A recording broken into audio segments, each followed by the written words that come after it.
మనకిష్టమైన పని ఒకటి మొదలు పెడతాం, ప్రార్థన చేసే మొదలు పెడతాం.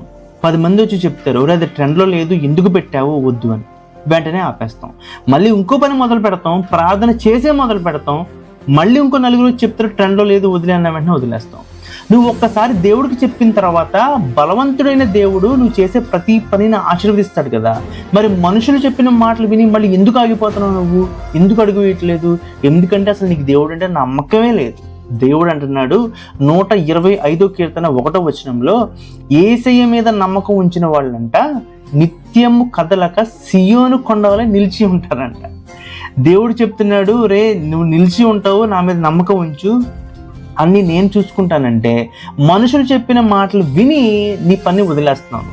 కాబట్టి ఈరోజు దేవుడు నీతోటే మాట్లాడుతున్నాడు. మనుషుల్ని నమ్మకు, దేవుడినే నమ్ము. ప్రార్థన చేసి మొదలు పెట్టావు, దేవుడే చూసుకుంటాడు, నేను ఆశీర్వదిస్తాడు. God bless you. భయపడకు.